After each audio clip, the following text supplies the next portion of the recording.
Hello YouTube. Today we're going to be looking at this Thoma team, but it's actually a hybrid team.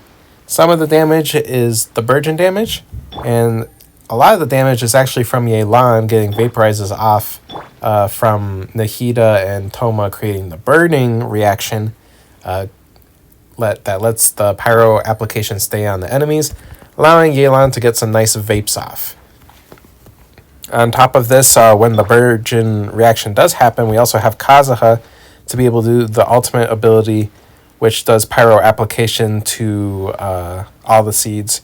So because Kazuha is high on EM, he's going to naturally do some decent damage regarding this. But I think most of the team is actually just around supporting my Yelan here.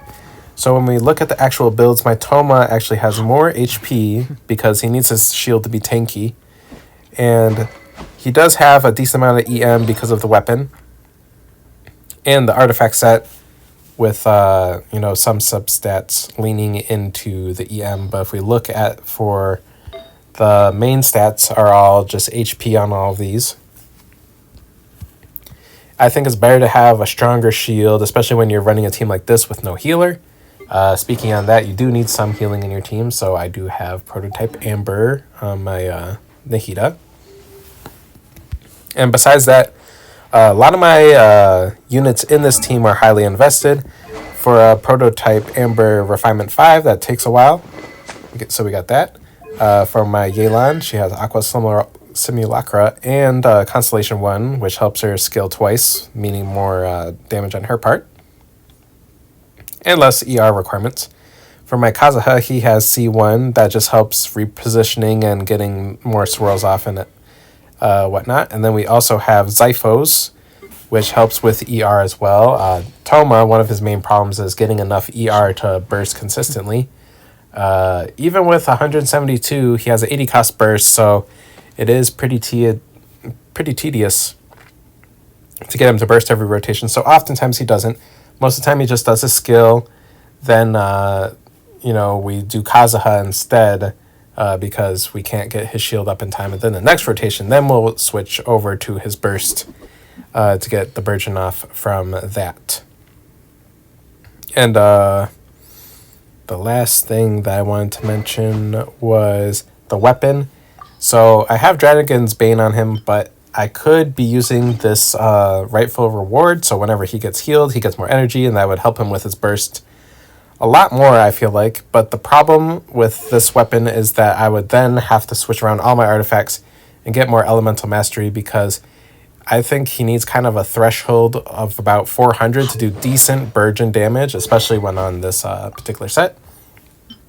So I don't want to be, tuning my elemental mastery and everything, so I'm just going to run it with the set in this example.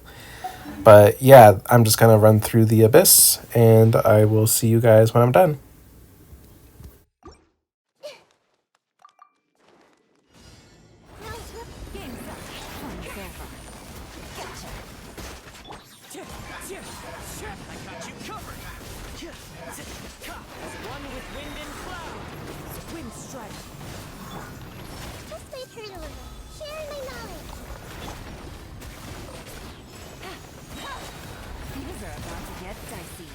Check this out. Busted. We need it last, Medler. Supporting fire. Clouds hide. The birds call. The wind knows me. Committed to memory. The Temple of Wisdom.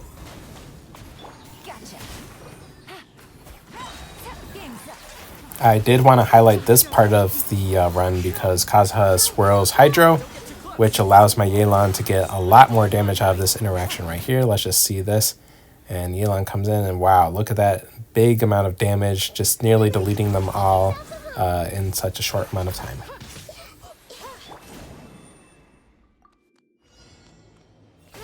Check this out. Wind strider. Clouds high. The birds come. Here comes the catch. Busted.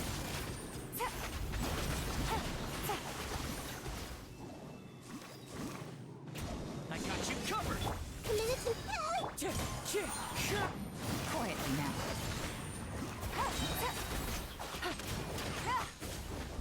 are about to get dicey.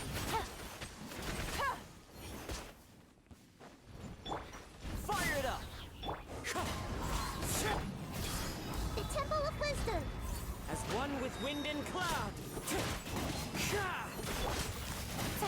Here's backup. Busted. Game's up. Fun's over. Now, usually in instances like this, you'll usually die because he does this really big spinning attack. But because Thoma's shield is so strong, it works out. Alright, one of the main problems with Burgeon damage is that it's not really focused for single target enemies. But like I said before, this team isn't just Burgeon damage, it's also Yelan's damage. One of the main problems I had doing this particular chamber was I was not focusing on swirling the Hydro, which I think could have made this kill a lot faster. But, you know, between trying to stay alive and just get everyone's cooldowns and rotate correctly is hard enough on its own. So I wasn't able to swirl Hydro in any of this, but I think that it's still fast enough to get 36 stars in Abyss if you have a proper team on the other side. But it is, you know, taking a lot longer than, you know, some other teams would. I think if you were to get the Hydro swirls off perfectly, you could probably clear within, you know, the 1 minute, you know, time mark or whatever. But here I just take a little bit more extra time because I'm not really optimizing all the vapes and everything I could be doing. Clouds high. The birds call. Here comes the catch. This way, Turtle. The Temple of Wisdom. Check this out. Here's backup.